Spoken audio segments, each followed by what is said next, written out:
Ei, pessoal, hoje à noite vamos deslizar pelas sombras aveludadas da Florença renascentista, onde os palácios de mármore brilham sob o sol, mas as pedras escondem segredos antigos. Você está prestes a caminhar ao lado de uma garota que, embora pequena e muitas vezes ignorada, um dia vai segurar o destino da França em suas mãos astutas. O nome dela, Catarina de Médici. Você sente o ar pesado da cidade. O cheiro de especiarias se mistura ao fedor dos esgotos que correm pelas vielas estreitas. O riso dos mercadores se confunde com as preces murmuradas nas igrejas, e você entende, Florença nunca dorme.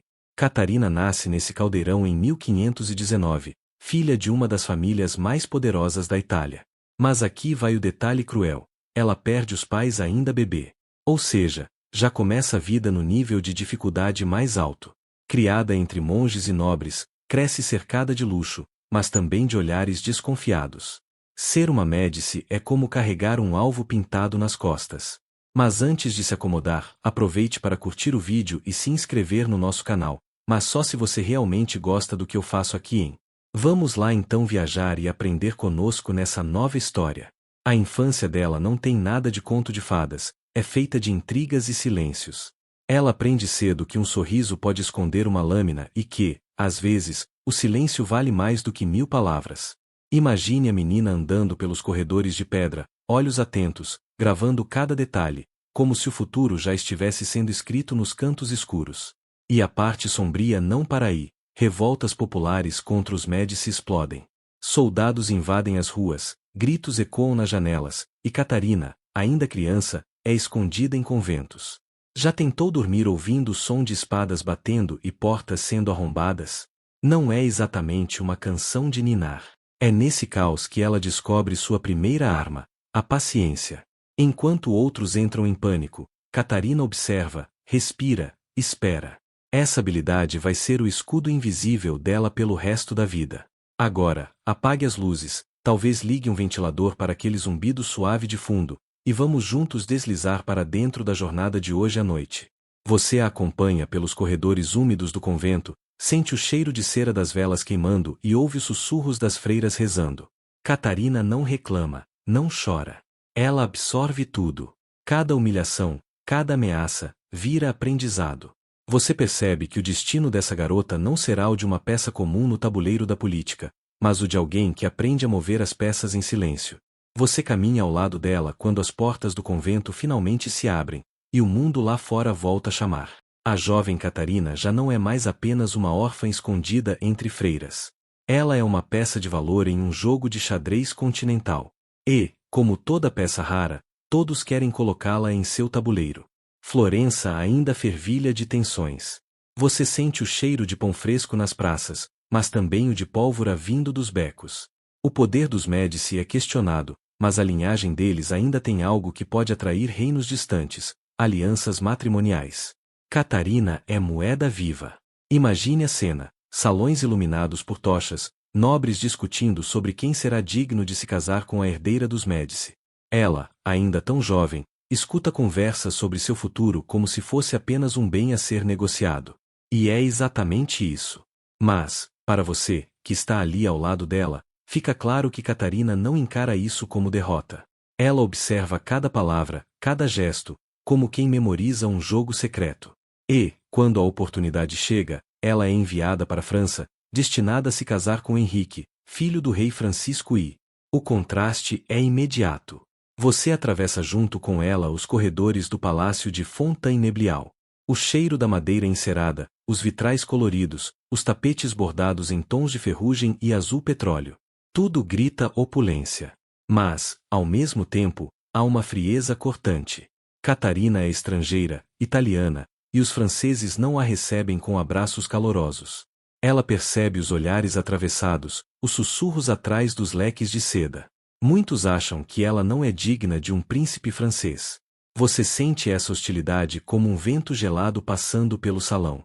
Mas aqui está o detalhe curioso: Catarina não reage com lágrimas ou escândalos. Ela age com calma. Aprende a língua rapidamente, observa a etiqueta francesa com precisão quase mecânica, e começa a se adaptar como se fosse parte da corte desde sempre. Você percebe como cada gesto dela é calculado. E tem mais. Enquanto as damas da corte riem, falando dela como a pequena Florentina sem graça, Catarina cria alianças silenciosas.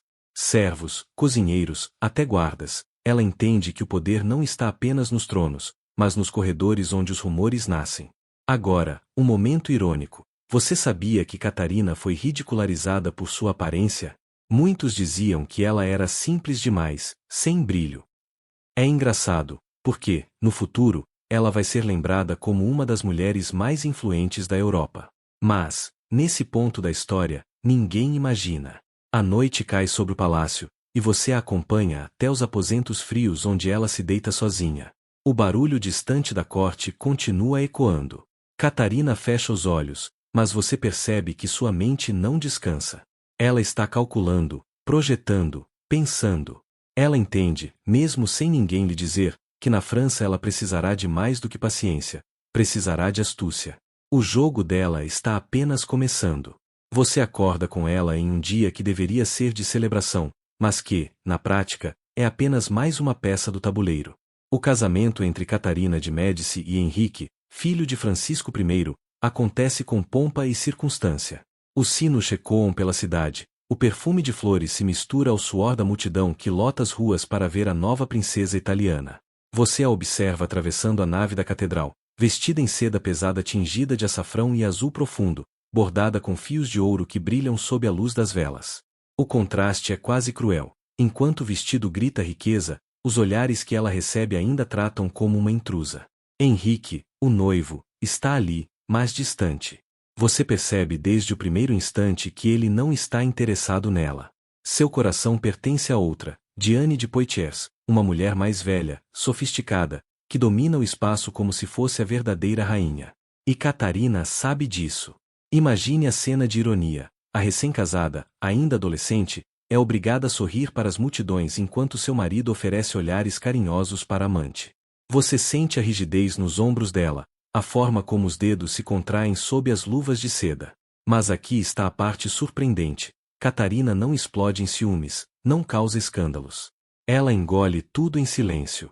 Você percebe que, para ela, cada humilhação é apenas mais uma lição de sobrevivência. As festas de casamento se estendem por dias. Você passa pelos corredores cheios de tapeçarias onde nobres dançam, comem javali assado e brindam com taças de vinho tinto. Mas Catarina, em meio a tudo isso, parece isolada. Sua solidão é palpável, como uma sombra constante. E então vem o detalhe que mudaria sua vida. Por anos, ela não consegue gerar herdeiros. Em uma corte obcecada por sucessão, isso é praticamente uma sentença de morte social. Você ouve os cochichos: será estéril? Talvez seja um castigo divino. As damas da corte riem às escondidas, e até mesmo a posição dela como esposa é questionada. É nesse momento de fragilidade que Catarina revela outro lado. Em vez de se encolher, ela começa a explorar conhecimentos herdados de sua família florentina. Poções, ervas, misturas discretas trazidas por criados italianos. Você a acompanha em noites silenciosas, quando ela pede chá medicinal, e vê como ela observa cada detalhe dos efeitos. A ironia não passa despercebida. Catarina, a mulher acusada de esterilidade, é a mesma que, mais tarde, seria chamada de Rainha do Veneno. Você quase ri com a ironia histórica. A corte zombava dela, sem imaginar que, pouco a pouco, ela estava construindo sua reputação de alquimista perigosa. Quando, finalmente, depois de anos de pressão, Catarina dá à luz o primeiro de muitos filhos, o palácio inteiro suspira de alívio. Mas você nota que, por trás do alívio coletivo, existe algo mais profundo acontecendo dentro dela. Não é apenas vitória materna. É um lembrete de que ela pode usar aquilo que todos julgavam ser sua fraqueza como sua maior arma. E, sim, o fato curioso aqui, Catarina acabaria tendo 10 filhos com Henrique, um número quase simbólico para uma mulher que foi considerada incapaz. A corte, claro, se cala, mas você consegue imaginar o sabor dessa vingança silenciosa. A noite retorna, e você a vê no quarto, ainda com a respiração acelerada depois de dar à luz. Ela segura o bebê, mas seus olhos não brilham como os de uma mãe comum. Eles ardem como os de alguém que entendeu a regra mais importante da corte: sobreviver não basta. É preciso transformar dor em poder. Você a observa se acostumando à vida na corte francesa, e rapidamente percebe que não existe nada mais perigoso do que esse ambiente dourado. A corte é um teatro, um jogo de máscaras, onde cada sorriso esconde uma punhalada e cada gesto de cortesia pode ser um veneno disfarçado. Henrique, agora príncipe mais seguro de si, continua a dedicar toda sua devoção à amante, Diane de Poitiers. Você percebe como ela circula pelos corredores com confiança absoluta, usando pérolas no cabelo e vestidos de ferrugem cintilante. Diane não é apenas amante, ela é conselheira, gestora de símbolos, até mesmo influente sobre decisões políticas. Catarina, nesse tabuleiro, parece apenas uma peça menor. Mas você percebe a diferença. Enquanto Diane reina com charme e autoridade, Catarina aprende em silêncio. Você quase consegue ouvir o som de seu raciocínio. Se não posso conquistá-lo pelo coração, conquistarei pelo que está além dele. É aqui que o lado italiano dela começa a florescer. Você a vê se aproximar de astrólogos, alquimistas e médicos, muitos deles trazidos discretamente de Florença. Homens de túnicas azul petróleo e luvas manchadas de pó colorido. Eles carregam caixas de madeira com frascos, pó de enxofre, ervas secas. Catarina os escuta com atenção, pergunta mais do que deveria, e, em silêncio, toma notas mentais. O rumor corre pelos corredores, a jovem princesa se interessa demais pelo oculto. Alguns chamam de superstição. Outros, de bruxaria. Mas você vê com clareza que, para ela, tudo é apenas estratégia. Não se trata de magia, mas de sobrevivência com ferramentas que outros ignoram. Em uma noite, você a acompanha até uma sala isolada do palácio, iluminada apenas por lamparinas a óleo.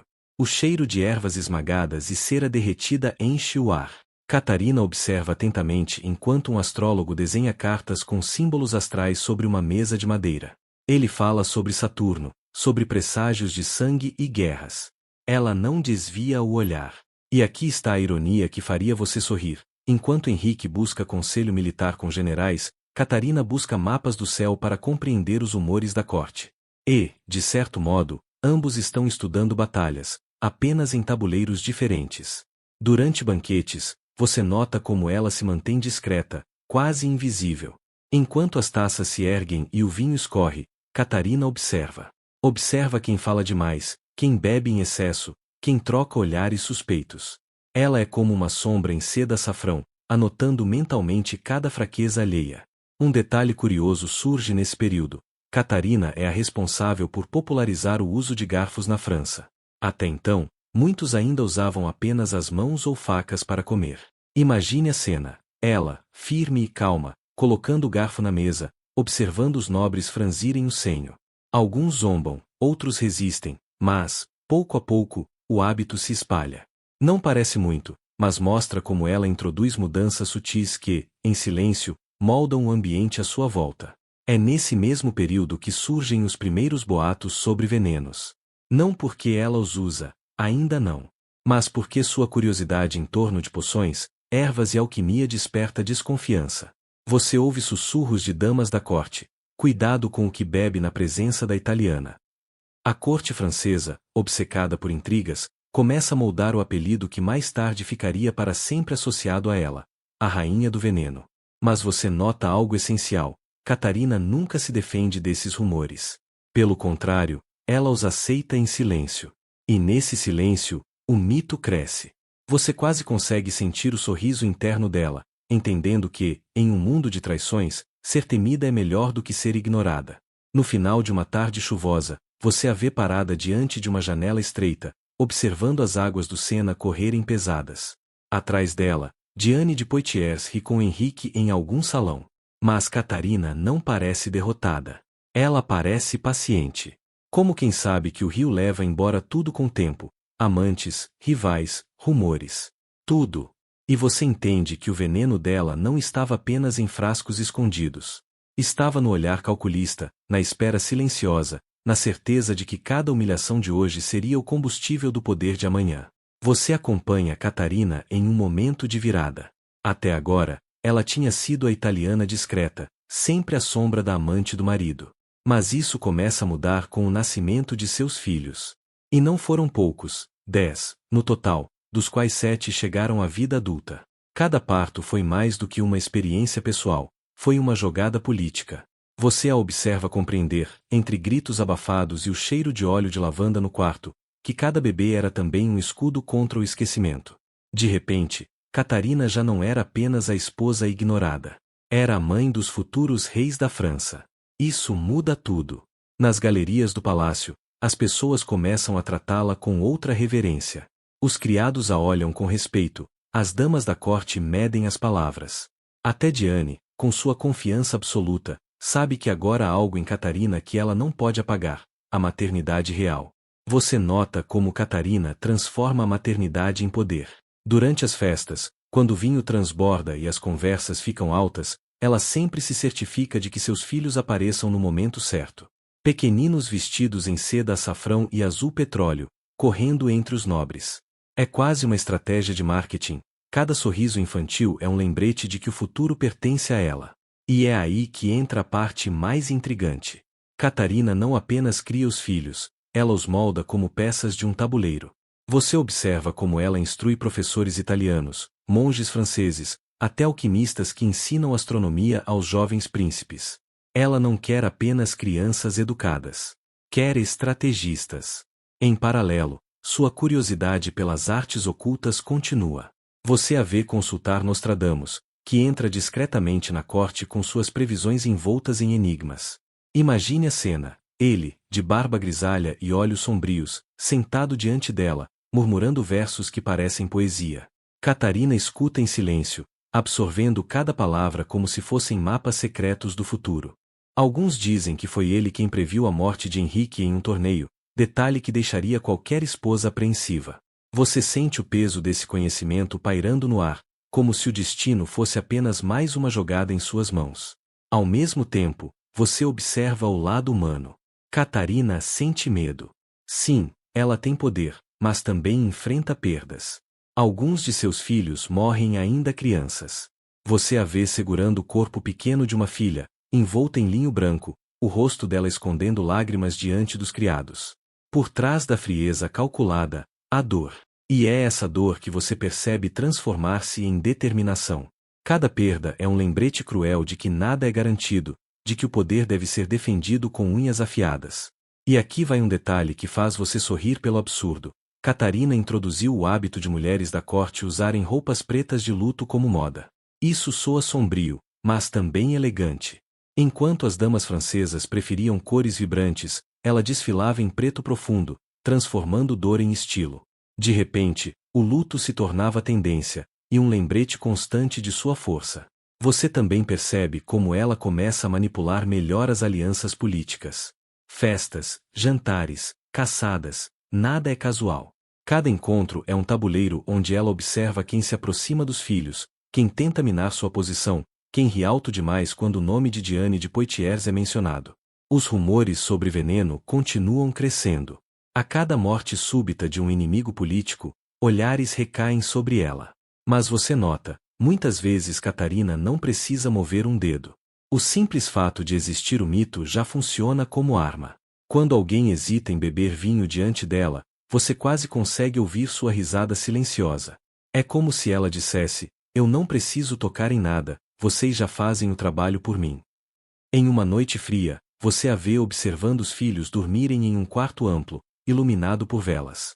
Ela se aproxima de cada cama, ajeita os cobertores de linho, toca levemente a testa deles. Nesse gesto, você percebe algo profundo. Catarina não é apenas a mulher calculista da lenda. É também uma mãe que ama com ferocidade. Mas o amor dela não é suave, é estratégico, protetor, implacável. E você entende, não há arma mais poderosa para uma mulher do século XVI do que ser mãe dos reis. Ela não precisaria lutar com espadas ou venenos. Seus filhos eram sua fortaleza. E, ao contrário das paredes de pedra que cercavam o Louvre, essa era uma fortaleza viva, impossível de derrubar facilmente. Henrique II sobe ao trono em 1547, e com isso, você vê Catarina finalmente deixar de ser apenas a sombra silenciosa. Agora ela é rainha da França. Mas, claro, isso não significa que Diane de Poitiers, a amante, vá embora. Muito pelo contrário. Você assiste, quase incrédulo, ao novo rei tratar Diane como se fosse a verdadeira soberana. Imagine a cena: Na cerimônia de coroação, o povo olha para Catarina com respeito, mas é Diane quem brilha com joias, quem recebe presentes, quem fala ao ouvido do rei como se governasse junto dele. É um espetáculo humilhante, e você sente a tensão como uma lâmina afiada pairando no ar. E Catarina? Você nota sua calma quase sobrenatural. Ela não faz escândalos, não confronta Diane em público. Em vez disso, observa. Sempre observa. Você percebe que ela entende uma verdade simples: as paixões do marido são passageiras, mas o trono é eterno. Diane envelhecerá, perderá poder. Ela, Catarina, é a mãe dos herdeiros. No fim, será ela quem permanecerá. Enquanto Henrique governa mais pelo coração do que pela razão, entregando poder e riqueza à amante, você acompanha Catarina fortalecendo sua rede nos bastidores. Ela se torna o eixo silencioso da corte. Quem quer favores para os filhos procura Catarina. Quem teme conspirações encontra nela uma ouvinte atenta. E há mais. Com o título de rainha, sua curiosidade pelo oculto floresce ainda mais.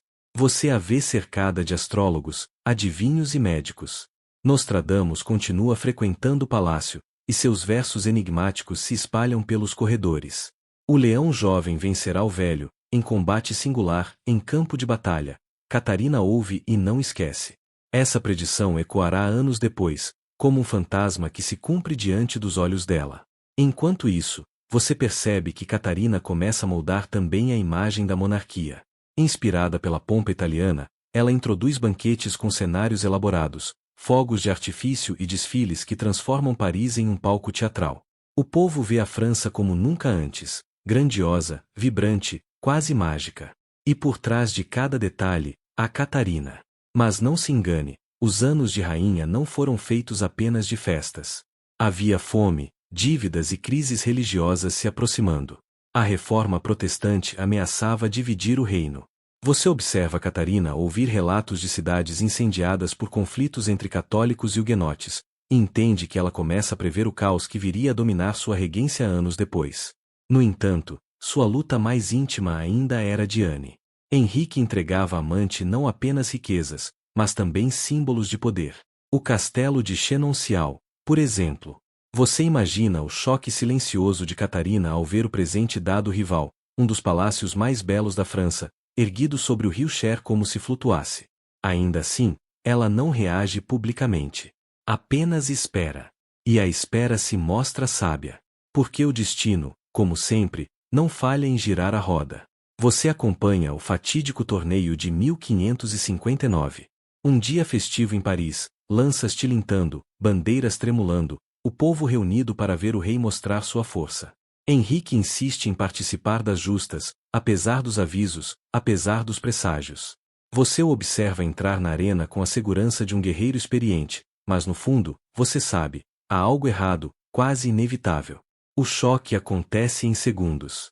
A lança de Gabriel de Montgomery, comandante da guarda escocesa, atravessa a viseira do rei. Estilhaços entram pelo olho e atravessam o crânio. Você sente a respiração do público prender no ar, um silêncio pesado antes do grito coletivo. Catarina corre até o marido ensanguentado. Nostradamus tinha previsto isso. E agora, diante de seus olhos, a profecia se cumpre. Henrique agoniza por dias, gritos cortando os corredores do Louvre. Você observa Catarina ao lado dele, fria e serena por fora, mas por dentro, a mente trabalhando em velocidade absurda. Ela já sabe o que significa. O reinado de seus filhos começará mais cedo do que ela queria. E, com ele, sua luta definitiva pelo poder. Quando Henrique finalmente morre, a França mergulha em incerteza. O herdeiro, Francisco II, tem apenas 15 anos.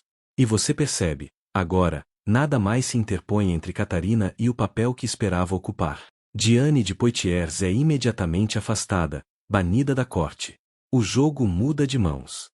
Você sente que Catarina está pronta.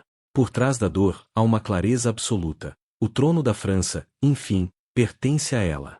Você caminha pelos corredores do Louvre enquanto Catarina assume a regência após a morte de Henrique II. A atmosfera é carregada, quase sufocante, com um cheiro de cera derretida misturado à tensão política. Francisco II, seu filho, é apenas um adolescente. Você percebe imediatamente que Catarina precisará usar toda a astúcia que cultivou ao longo dos anos para manter o poder e proteger seus filhos em um reino dividido. A França está à beira do caos. Os huguenotes, seguidores da Reforma Protestante, desafiam abertamente a Igreja Católica e a monarquia. Você observa Catarina recebendo relatórios de cidades em chamas, igrejas saqueadas e nobres armados, prontos para derrubar quem se opusesse. É um cenário de guerra civil iminente, e cada passo que ela dá precisa ser calculado com precisão cirúrgica. Você percebe que Catarina não se intimida. Pelo contrário, ela transforma a crise em oportunidade. Conversa em particular com diplomatas italianos, franceses e espanhóis, sempre com um olhar firme, quase penetrante. Cada palavra é medida, cada gesto estratégico. Ela entende que, para sobreviver e proteger os filhos, deve controlar alianças, rumores e até medos. Um detalhe curioso que você nota: Catarina emprega métodos sutis de influência, utilizando festas, banquetes e cerimônias religiosas para manipular percepções. Ela introduz roupas e cores específicas, como vermelho e preto, para simbolizar poder e luto, lembrando constantemente à corte que a autoridade verdadeira não depende apenas do trono, mas da presença, da imagem e da reputação. Enquanto isso, você observa como o mito da rainha do veneno começa a se consolidar. As histórias sobre poções e brebagens circulam, algumas exageradas, outras verdadeiras. Catarina sabe usar esses rumores a seu favor. Não é necessário que ela realmente atue com veneno, o medo já funciona como arma. Quando você passa pelos salões, pode ouvir nobres comentando discretamente: beba com cuidado na presença da rainha italiana. A primeira grande crise que você acompanha é a guerra civil em Lyon. A cidade está dividida entre católicos e huguenotes, e Catarina envia representantes com mensagens diplomáticas cuidadosamente redigidas, enquanto também observa discretamente a movimentação militar. Você nota sua capacidade de equilibrar gentileza e rigor. Suas ordens são suaves no tom, mas claras em comando.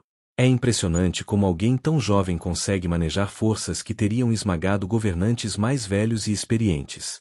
Um episódio quase surreal. Catarina se reúne com conselheiros em uma sala iluminada por lamparinas, rodeada de mapas detalhados das cidades em conflito. Ela coloca pinos coloridos representando tropas, cidades e aliados, quase como se estivesse jogando um xadrez vivo. Cada movimento é pensado antecipando a reação de cada facção.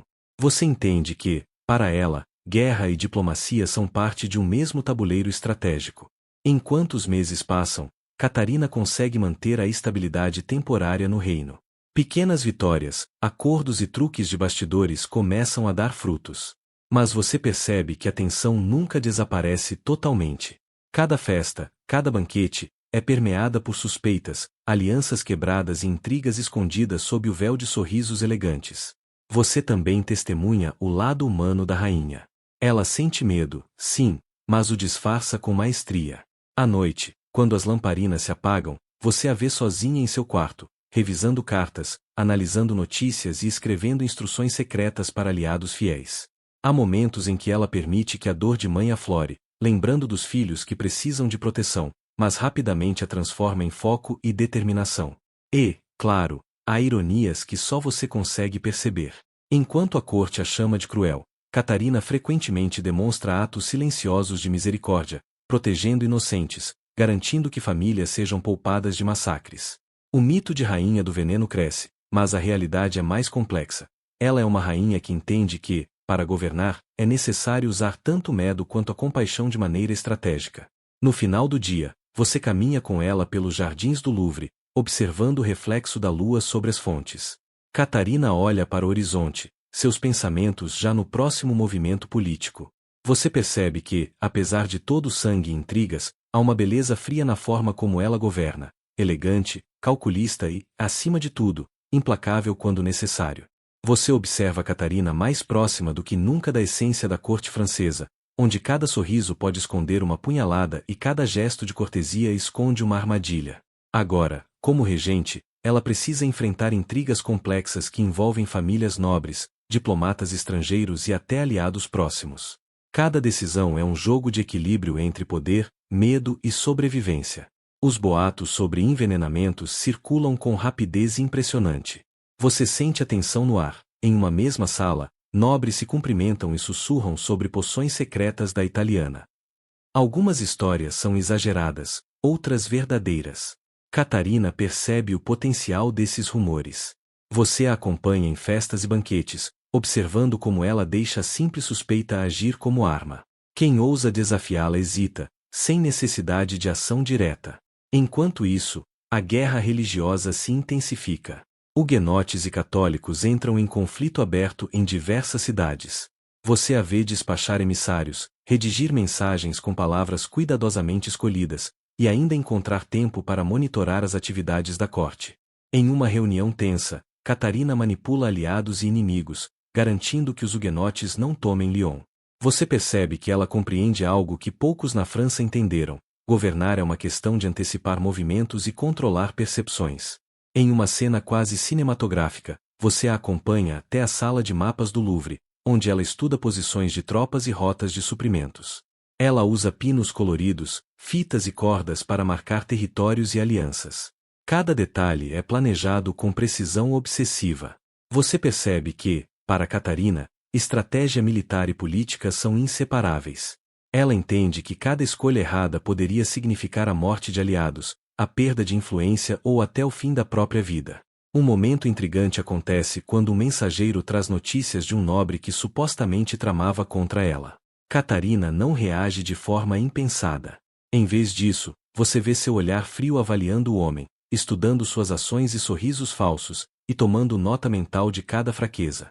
O veneno, nesse caso, não está nos frascos, está no medo silencioso que ela consegue inspirar. Você também percebe a evolução da Rainha do Veneno como figura de poder psicológico. Catarina introduz pequenas cerimônias, cores e símbolos para reforçar sua autoridade. As damas da corte usam preto ou vermelho, como se fossem lembranças ambulantes do poder que ela representa. Cada gesto, cada escolha de roupa ou evento público, é calculado para consolidar a aura de controle absoluto. No lado mais humano, Catarina demonstra preocupação com a segurança dos filhos.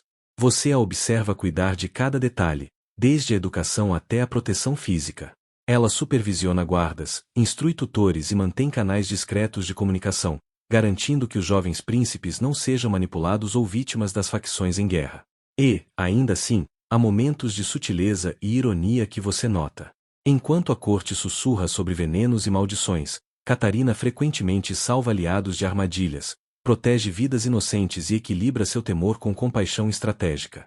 É uma rainha cuja fama de crueldade esconde a complexidade de sua inteligência e cálculo emocional. À noite, você a vê sozinha em seu gabinete, analisando cartas, relatórios e mapas sob a luz de lamparinas. Cada decisão tomada ali molda a história da França. Você entende que Catarina não depende apenas do medo ou do mito do veneno. Seu poder vem da visão estratégica, da paciência e da capacidade de transformar cada desafio em uma oportunidade de consolidar a autoridade e proteger a monarquia. E você percebe a lição central: na corte francesa, ser temida muitas vezes equivale a ser respeitada, mas Catarina domina algo mais profundo. Ela compreende que governar é uma dança delicada entre o terror, a manipulação e o cuidado silencioso, e que a verdadeira força está em controlar tanto a mente quanto o coração de quem a cerca. Você acompanha Catarina enquanto ela transforma o mito da Rainha do Veneno em uma ferramenta estratégica inigualável. O que antes era apenas curiosidade sobre poções e alquimia agora se torna uma presença constante na corte. Nobres, diplomatas e até membros da família real começam a hesitar em suas ações, temendo a influência silenciosa da rainha italiana.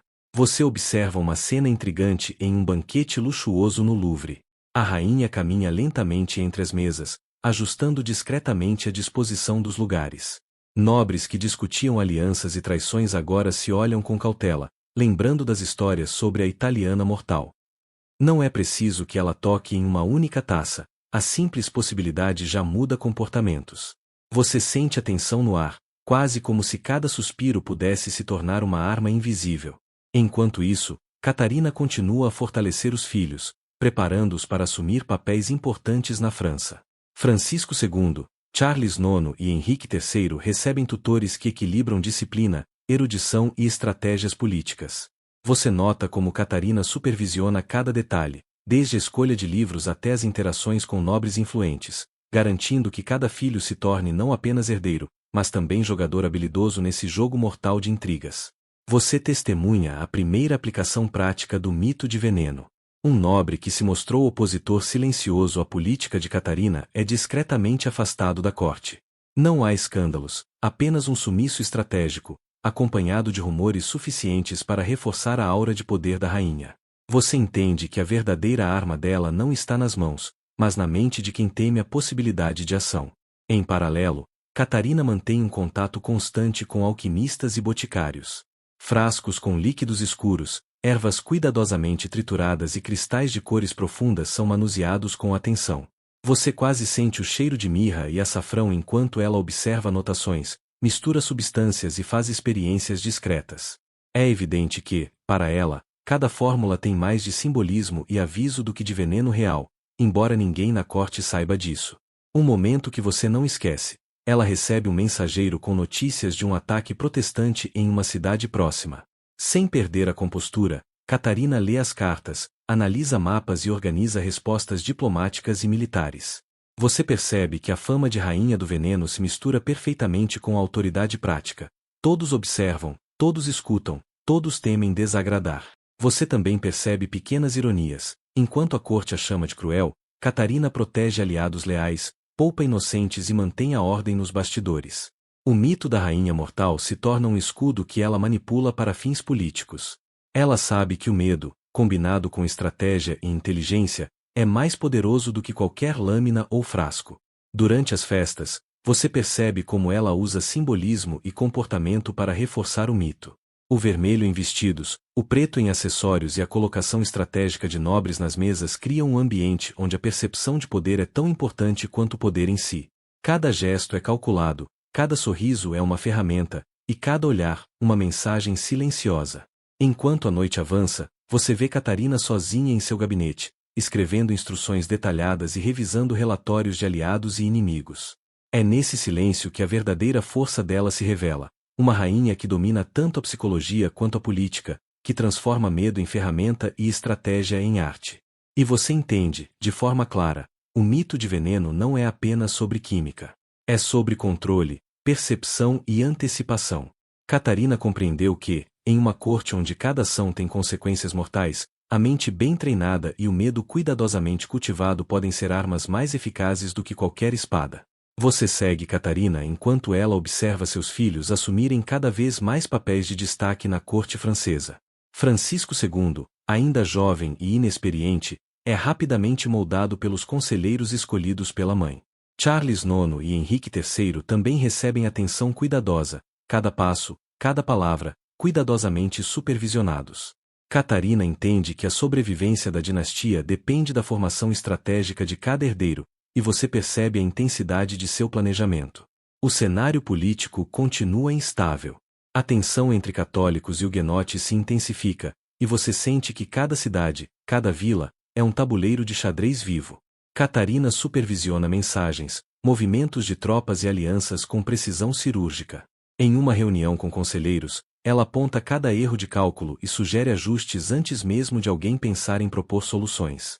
É um poder silencioso, quase invisível, mas totalmente eficaz.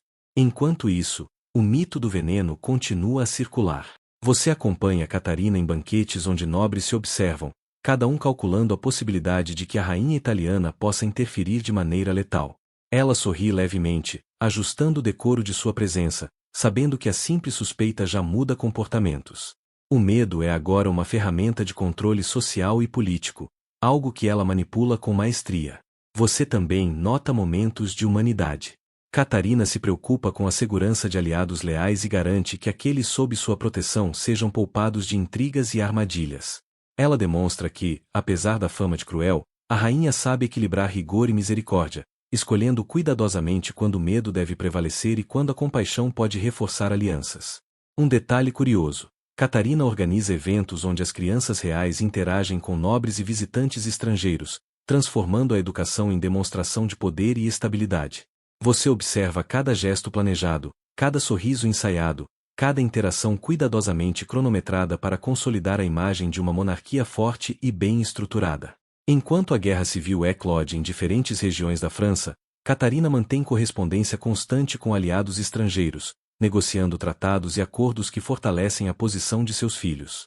Você percebe a habilidade de equilibrar diplomacia e intimidação, usando tanto cartas quanto rumores para controlar narrativas e prevenir rebeliões. Em uma noite silenciosa, você acompanha Catarina nos corredores do Louvre, observando a lua refletir nas pedras antigas. Ela revisa relatórios e planeja os próximos passos, sempre com os filhos em mente. Cada movimento é pensado para consolidar poder e proteger a dinastia, e você entende que, para ela, a política e a maternidade estão indissoluvelmente ligadas. E, mesmo diante de todas as crises e intrigas, você percebe o charme frio de Catarina, elegante, calculista, capaz de transformar rumores em armas, mas também capaz de demonstrar cuidado e amor quando necessário. É essa combinação que a torna inesquecível, uma rainha que domina não apenas pelo trono, mas pela mente, pelo medo e pela estratégia. Você entende que, no final das contas, a força de Catarina reside em sua visão clara. Ela governa não apenas com poder físico, mas com inteligência, paciência e percepção, moldando o futuro de seus filhos e, por extensão, da França inteira. Você caminha silenciosamente pelos corredores do Louvre enquanto Catarina executa sua estratégia mais ousada. Agora, a fama de rainha do veneno não é apenas rumor, é uma ferramenta deliberada que ela usa para consolidar poder. Nobres e conselheiros que questionam suas ordens desaparecem misteriosamente ou mudam de comportamento, e você sente o peso do medo no ar, como uma neblina invisível que cobre cada salão.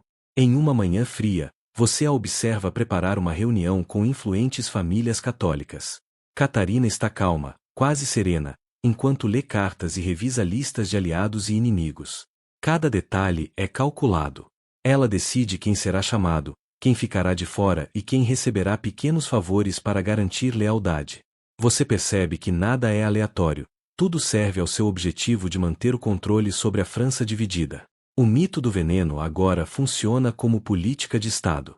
Você acompanha Catarina durante um jantar formal, onde as conversas sobre alianças e heranças são entrecortadas por olhares nervosos e sorrisos ensaiados.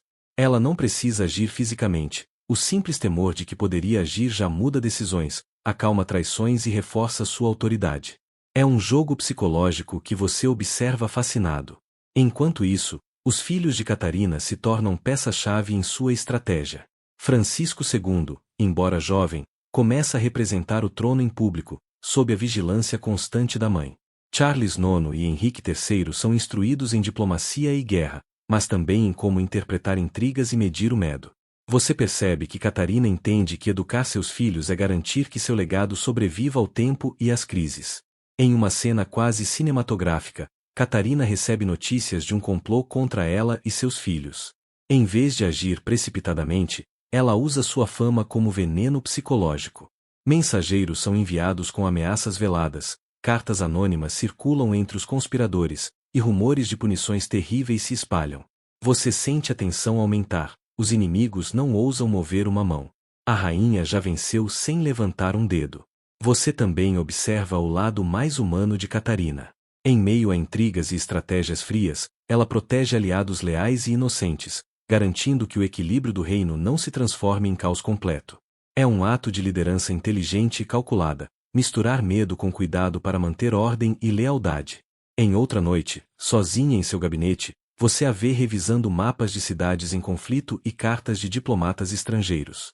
Cada decisão é meticulosa, cada passo antecipado.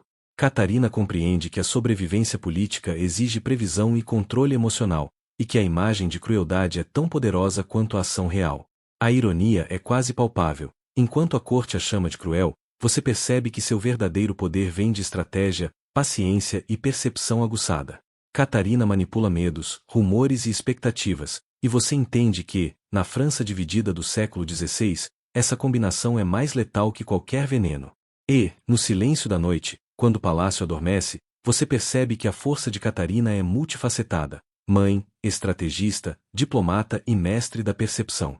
Ela governa não apenas pelo trono, mas pela mente daqueles que a cercam, moldando o destino de uma nação inteira com inteligência e astúcia. Você caminha ao lado de Catarina enquanto a tensão religiosa na França atinge novos patamares. Cada cidade parece um campo minado. Católicos e huguenotes lutam por poder, influência e sobrevivência. Catarina observa cuidadosamente os movimentos de ambos os lados, tomando notas mentais sobre quem pode ser aliado e quem representa ameaça. Você percebe que sua fama de rainha do veneno se tornou uma arma sutil, intimidadora, usada para moldar comportamentos e reforçar alianças. Em uma manhã nublada, você a acompanha a uma reunião com líderes huguenotes, onde ela demonstra uma calma quase sobrenatural. Cada palavra é medida, cada gesto é calculado para transmitir autoridade e segurança. Mesmo sabendo que está negociando com potenciais inimigos, Catarina consegue manter o equilíbrio entre diplomacia e ameaça velada.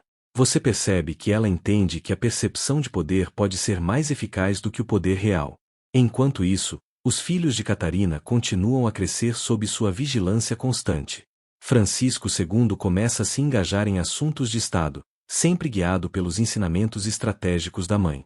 Charles IX e Henrique III recebem instruções em diplomacia, manipulação e leitura de intenções alheias. Você percebe que Catarina trata cada filho como peça fundamental em um tabuleiro político, moldando-os para sobreviverem e prosperarem em um ambiente extremamente hostil. Em um jantar formal no Louvre, você observa como Catarina utiliza a fama de veneno para consolidar alianças. Nobres trocam olhares nervosos, cada gesto é acompanhado por cálculo silencioso. Ela não precisa agir, o simples medo de que poderia agir já altera decisões e reforça sua autoridade. A rainha domina a arte de governar pelo temor, mas sem perder o toque de elegância que mantém a corte funcional e organizada.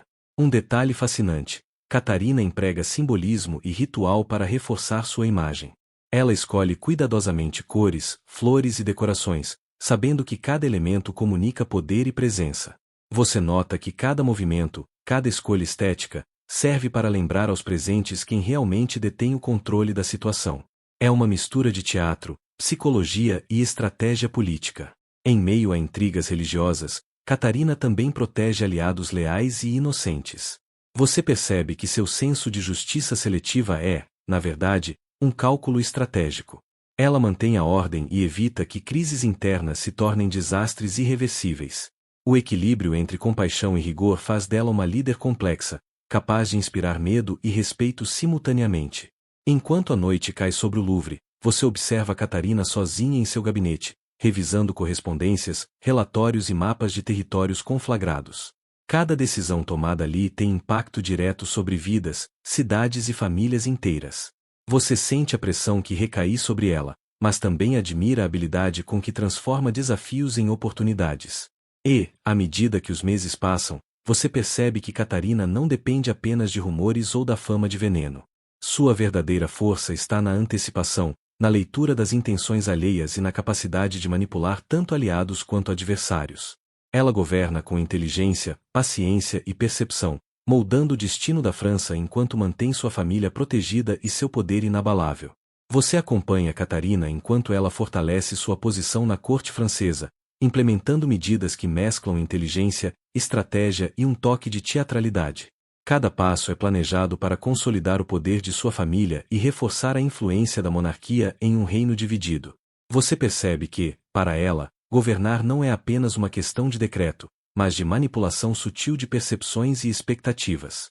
Em um encontro com conselheiros e diplomatas, Catarina demonstra habilidade magistral em equilibrar ameaças e promessas. Você observa como ela ajusta sua postura, sua voz e até o ritmo das palavras, transmitindo confiança e controle absoluto. Nobres que chegam confiantes saem cautelosos, cientes de que a rainha italiana pode estar avaliando cada gesto, cada reação. O poder psicológico é tão importante quanto qualquer decreto oficial. Enquanto isso, os filhos de Catarina continuam a receber instrução rigorosa. Você percebe que cada lição de estratégia, diplomacia e etiqueta tem um propósito: moldá-los não apenas como governantes, mas como sobreviventes em uma corte repleta de intrigas e perigos. Catarina garante que eles aprendam a ler olhares, interpretar silêncios e antecipar movimentos, habilidades que se provarão vitais para manter a estabilidade do reino. Você também acompanha a manipulação das alianças políticas. Catarina organiza banquetes, festas e cerimônias religiosas com maestria, posicionando aliados em locais estratégicos e deixando rivais em situações delicadas. A cor das roupas, a ordem de chegada e até a escolha das flores na mesa funcionam como símbolos silenciosos de poder.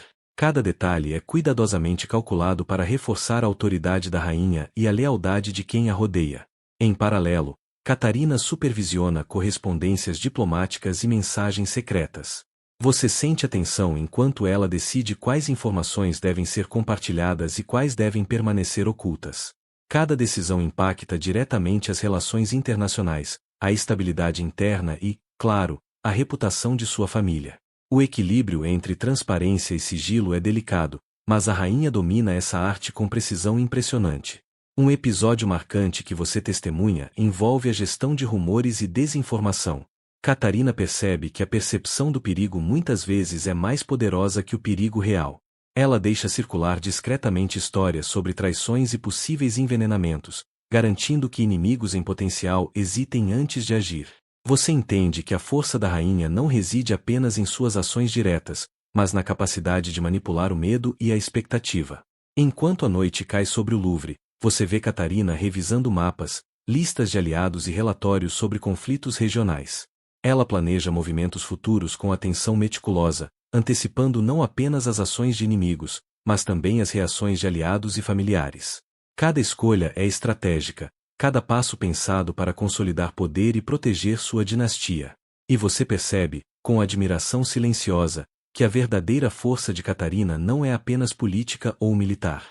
É a capacidade de governar com inteligência, paciência e percepção, de transformar rumores em ferramentas e de proteger sua família enquanto mantém a França sob controle. É a combinação de astúcia, rigor e sutileza que a torna inesquecível, uma rainha cuja fama de crueldade é apenas uma faceta de sua complexa habilidade de liderança. Você segue Catarina enquanto a pressão sobre a França aumenta e crises familiares e religiosas atingem seu ápice. Cada cidade, cada vila, torna-se um microcosmo da tensão que se espalha pelo reino. Você percebe que a rainha italiana não apenas observa os movimentos dos huguenotes e católicos, mas também manipula cada situação para fortalecer sua autoridade. O mito da rainha do veneno, agora consolidado, atua como um escudo invisível que intimida aliados e adversários. Em uma manhã cinzenta, você a vê presidir uma reunião de emergência no Louvre. Conselheiros entram apreensivos, sabendo que qualquer decisão precipitada pode ter consequências graves. Catarina lê relatórios, analisa cartas e ajusta ordens com precisão cirúrgica. Você sente a tensão no ar, cada palavra, cada gesto é avaliado, e a rainha domina o ambiente com o equilíbrio perfeito entre firmeza e sutileza. Enquanto os filhos crescem sob sua orientação, você nota que cada um está sendo moldado para enfrentar desafios específicos. Francisco II, embora jovem, mostra sinais de liderança. Charles IX começa a compreender intrigas políticas. Henrique III recebe instruções detalhadas em diplomacia e guerra. Catarina entende que o futuro da França depende de cada um desses jovens, e você acompanha cada passo de sua preparação cuidadosa. No contexto religioso, Catarina implementa estratégias que equilibram negociação e intimidação. Você observa como ela administra a tensão entre católicos e huguenotes, garantindo que rebeliões locais sejam rapidamente controladas e que aliados se mantenham leais. Pequenos gestos, como a escolha de presentes, a posição em cerimônias ou a menção discreta de potenciais punições, reforçam sua autoridade sem necessidade de confrontos diretos. Um episódio tenso ocorre quando um grupo de nobres conspira para enfraquecer sua influência. Catarina responde com inteligência, espalha rumores, redistribui responsabilidades e reorganiza posições de poder na corte. Você percebe que o medo cuidadosamente cultivado funciona como arma silenciosa. Sem levantar um dedo, ela controla os eventos e molda resultados a seu favor, consolidando ainda mais a percepção de sua invencibilidade. Você também percebe momentos de sutileza e humanidade. Apesar de sua fama de cruel, Catarina protege aliados leais e demonstra cuidado com familiares próximos. Ela equilibra rigor e compaixão, garantindo que o poder não se torne arbitrário e que a estabilidade do reino seja mantida. A percepção de justiça seletiva fortalece sua autoridade, mostrando que a liderança exige mais do que punições, exige discernimento. Em banquetes e eventos públicos, Catarina utiliza simbolismo para reforçar sua imagem. As cores dos vestidos, a posição dos convidados e a escolha de decorações e flores funcionam como linguagem silenciosa de poder. Você observa como cada detalhe é calculado para impressionar, intimidar e consolidar sua influência sobre a corte, mantendo todos atentos à sua presença e suas intenções. À noite, você acompanha Catarina em seu gabinete, revisando relatórios, cartas e mapas de cidades em conflito. Ela antecipa movimentos, ajusta planos e prepara respostas para múltiplos cenários. Cada decisão é estratégica, cada escolha impacta diretamente a segurança de seus filhos, a lealdade dos aliados e a estabilidade do reino. Você percebe que sua fama de venenosa é apenas parte de sua complexa habilidade de liderança, que combina astúcia, paciência e percepção aguçada. E, enquanto o palácio adormece, você entende que a rainha do veneno não governa apenas com mitos e rumores, governa com visão, controle e a capacidade de transformar desafios em oportunidades. É essa combinação que a torna uma das figuras mais intrigantes e poderosas da história da França, capaz de proteger sua família e consolidar seu domínio absoluto sobre um reino em constante turbulência. Você observa Catarina em seus últimos anos de influência direta na corte francesa, consolidando um legado que mistura poder, astúcia e a fama de rainha do veneno. A França continua dividida entre católicos e huguenotes, mas sob sua supervisão, a instabilidade é controlada com uma precisão quase militar. Você percebe que cada ato, cada decisão e até mesmo cada rumor cuidadosamente espalhado serve a um propósito: manter sua família segura e seu domínio inquestionável. Em um banquete no Louvre, você nota como Catarina usa cada detalhe a seu favor. A iluminação das velas, a disposição dos assentos, as cores e os aromas criam uma atmosfera em que todos percebem sua autoridade. Nobres trocam olhares nervosos, conscientes de que qualquer passo em falso pode trazer consequências silenciosas e imediatas. Você sente o peso do medo e da admiração, e entende que a rainha não precisa tocar em nada para que sua presença seja sentida. Enquanto seus filhos se tornam adultos e assumem papéis políticos mais ativos, você percebe que Catarina os moldou com perfeição. Francisco II, Charles IX e Henrique III absorveram lições de diplomacia, estratégia e leitura de intenções alheias.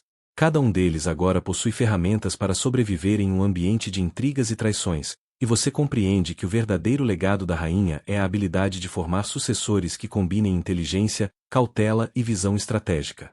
Catarina continua a lidar com crises políticas e religiosas com calma quase sobrenatural. Correspondências chegam de cidades rebeldes e nobres conspiradores, e você a vê decidir respostas, redistribuir alianças e manipular rumores para desarmar ameaças antes mesmo que se tornem visíveis. É uma maestria silenciosa. A fama de veneno agora é uma extensão de sua mente estratégica, um instrumento de poder que molda resultados sem precisar de confronto físico. Você também observa pequenos momentos de humanidade. Catarina mantém sua família protegida, assegurando que aliados leais recebam apoio e reconhecimento. Ela demonstra cuidado com aqueles que merecem e sabe equilibrar rigor e misericórdia para que seu domínio não se transforme em tirania absoluta. Cada gesto calculado reforça sua imagem de líder competente, capaz de administrar tanto a política quanto as complexas relações humanas da corte. Em suas instruções finais para os filhos, você percebe a sutileza do ensinamento. Eles devem aprender a governar não apenas com força, mas com percepção e antecipação. Catarina enfatiza a importância da inteligência, da paciência e da observação, mostrando que, em um ambiente onde rumores e aparências têm tanto peso quanto ações reais, a mente é a arma mais poderosa. Durante uma noite silenciosa no palácio, você a vê refletindo sobre as estratégias implementadas ao longo dos anos. Mapas, relatórios e cartas espalhados sobre a mesa revelam uma mulher que transformou desafios em oportunidades, que moldou o medo e o respeito a seu favor e que deixou uma marca indelével na história francesa. A rainha do veneno não é lembrada apenas por lendas sobre poções ou intrigas, ela é reconhecida como uma estrategista magistral, capaz de equilibrar poder, diplomacia e psicologia de forma quase artística. E você percebe, com uma mistura de admiração e espanto, que Catarina de Médici deixou um legado duradouro, uma dinastia protegida, uma corte controlada e uma reputação que atravessa séculos. Sua fama de venenosa, longe de ser apenas medo, é a prova de sua habilidade incomparável em dominar a política, manipular percepções e garantir que sua influência continuasse mesmo além de sua presença física. No silêncio do Louvre, você sente que cada gesto, cada decisão e cada suspiro cuidadosamente calculado contribuíram para um reinado marcado por inteligência, paciência e astúcia. Catarina não apenas sobreviveu em um ambiente repleto de perigos, mas moldou a França e sua família com habilidade magistral, deixando para trás um legado que se tornaria referência de poder, estratégia e percepção aguçada. Você caminha pelos jardins do Louvre, onde o perfume das flores misturado à brisa suave da manhã cria uma sensação quase hipnótica. Catarina surge à sua frente, elegante, com um manto de veludo azul petróleo que reflete a luz dourada do sol. Ela sorri, mas você sente a intensidade por trás do sorriso. Cada gesto dela transmite controle absoluto. Hoje, você percebe, ela planeja uma nova série de movimentos políticos, sutis e calculados, que podem alterar o equilíbrio de poder da França. Enquanto caminham entre arbustos cuidadosamente podados, você nota que Catarina não apenas observa os nobres e conselheiros, mas também a natureza ao redor. Ela comenta casualmente sobre a disposição das flores e das fontes, usando metáforas para explicar intrigas e estratégias. Você percebe que, para ela, cada detalhe importa. A posição de uma rosa ou o fluxo da água simbolizam alianças e ameaças. A política, você entende, é tanto simbólica quanto prática. Em uma reunião privada com os filhos, você percebe o rigor e a sutileza de sua educação. Francisco II é lembrado da importância de medir palavras e gestos em público. Charles IX aprende a interpretar silêncios. Henrique III é instruído sobre como usar rumores a favor de sua influência. Cada lição é acompanhada por exemplos práticos da própria rainha, que mostra como pequenas manipulações podem gerar grandes mudanças. Você sente a tensão da responsabilidade que recai sobre cada jovem, mas também percebe o orgulho silencioso que Catarina sente ao moldá-los. Mais tarde, você a acompanha até a ala de diplomacia, onde cartas e mensagens confidenciais chegam de toda a Europa. Catarina lê cada documento com atenção cirúrgica, fazendo anotações em pergaminhos dourados. Você percebe que ela antecipa movimentos de aliados e inimigos, ajustando planos em tempo real. A fama de rainha do veneno, agora consolidada, funciona como um escudo. Aqueles que poderiam conspirar hesitam diante de sua reputação e de sua habilidade de manipular informações. Em um momento de pausa, você observa Catarina preparar uma refeição simples, mas meticulosamente escolhida, para convidados ilustres. Ela discute ingredientes e cores como se falasse de estratégias políticas. Cada detalhe, o açafrão no arroz, o azul profundo das uvas, o ferrugem das nozes, é pensado para transmitir status, influência e atenção aos detalhes. Você percebe que a vida cotidiana e a política estão entrelaçadas de forma inseparável na mente da rainha. Quando a noite se aproxima, você a acompanha ao salão de banquetes, onde convidados selecionados aguardam. Catarina observa, como sempre, cada gesto, cada olhar, cada sussurro. Você sente a tensão no ar, um movimento em falso, uma palavra mal escolhida, e a dinâmica de poder muda. A rainha não precisa intervir diretamente. A simples percepção de seu controle influencia decisões, acalma traições e garante lealdade. É a arte de governar sem força aparente, mas com efeito absoluto. Ao final do dia, você percebe a complexidade do legado de Catarina. Não é apenas a fama de veneno ou a manipulação de cartas e rumores. É a combinação de paciência, visão estratégica, inteligência emocional e percepção aguçada que mantém a França sob controle. Ela transforma desafios em oportunidades, medos em aliados e intrigas em ferramentas. Você sente uma mistura de admiração e espanto, ciente de que cada gesto e cada decisão construída ao longo de anos contribuiu para um reinado único, marcado pela habilidade e pela astúcia. Você caminha pelos corredores silenciosos do Louvre, agora banhados por uma luz difusa de fim de tarde, observando Catarina refletir sobre os últimos anos de sua influência. Cada parede, cada tapeçaria, cada detalhe do palácio parece contar histórias de intrigas, alianças e estratégias habilmente planejadas. Você percebe que a rainha não governa apenas com regras ou decretos, ela governa com percepção, antecipação e controle absoluto das situações ao seu redor. Em um gabinete privado, Catarina revisa relatórios de toda a França. Você a vê marcar pontos estratégicos em mapas, ajustar ordens e decidir quem receberá reforços ou favores. Cada movimento é pensado para proteger seus filhos e aliados leais, ao mesmo tempo que mantém sob controle os potenciais traidores. A fama de rainha do veneno agora serve mais como ferramenta psicológica do que como ameaça física. Aqueles que conhecem seu histórico hesitam em agir contra ela, mesmo sem provas concretas. Enquanto isso, você acompanha a rainha em uma série de audiências com nobres e diplomatas estrangeiros. Catarina domina a arte de influenciar sem pressionar. Sua postura, tom de voz e escolha de palavras são calculados para transmitir poder e sutileza. Você percebe que mesmo pequenos detalhes, a cor de uma túnica, a posição de uma cadeira, o brilho de uma joia, funcionam como símbolos de autoridade e persuasão.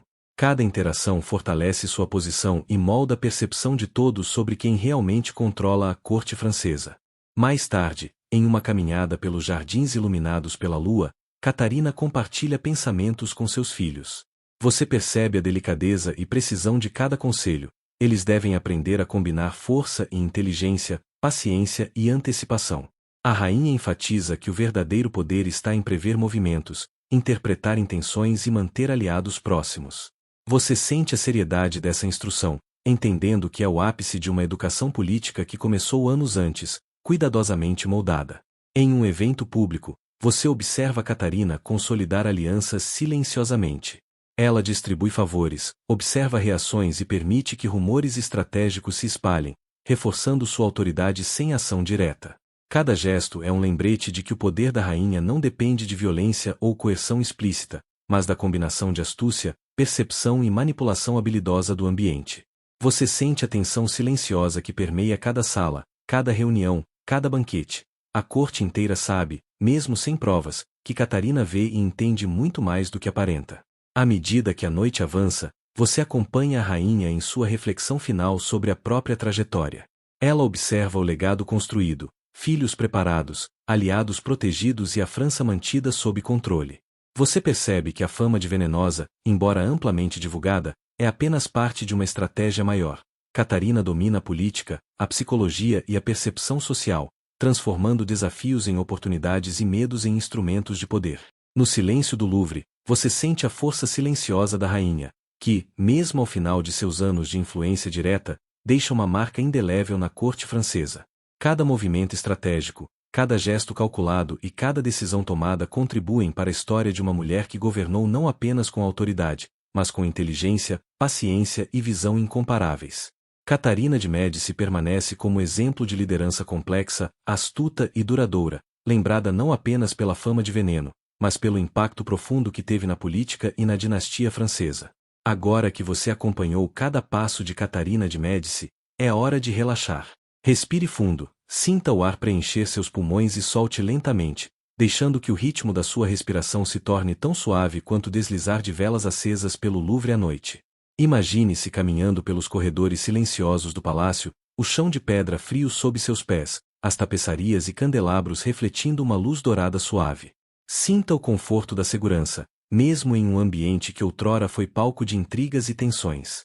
Catarina, com toda sua inteligência e planejamento, garantiu que os filhos e aliados sobrevivessem aos desafios, e você pode imaginar a paz momentânea que permeia o palácio enquanto a corte descansa. Cada detalhe, cada gesto e cada palavra calculada agora parecem parte de uma dança calma, perfeitamente ensaiada para manter a harmonia. Enquanto você caminha por esses corredores imaginários, permita-se relaxar ainda mais profundamente. Ouça o silêncio, interrompido apenas pelo suave crepitar das velas, o leve sussurro do vento pelas janelas e o toque distante da noite sobre os jardins do palácio. Sinta-se protegido e seguro, sabendo que cada história, cada desafio e cada conquista culminaram em um espaço de equilíbrio e controle. E, enquanto a escuridão acolhe suavemente o mundo ao seu redor, deixe que seus pensamentos desacelerem, permitindo que sua mente se dissolva lentamente na tranquilidade. Imagine a lua refletindo sobre os telhados do Louvre, banhando tudo em uma luz prateada, tranquila e reconfortante. Sinta o calor da segurança, a suavidade do ar e a certeza de que você pode descansar completamente. Permaneça nesse estado, tranquilo e sereno, enquanto a história de Catarina de Médici se dissolve na memória, deixando apenas a sensação de segurança, curiosidade satisfeita e paz. Cada respiração leva mais fundo nesse conforto, permitindo que você adormeça ou apenas relaxe completamente, sentindo-se seguro e protegido. Boa noite e bons sonhos.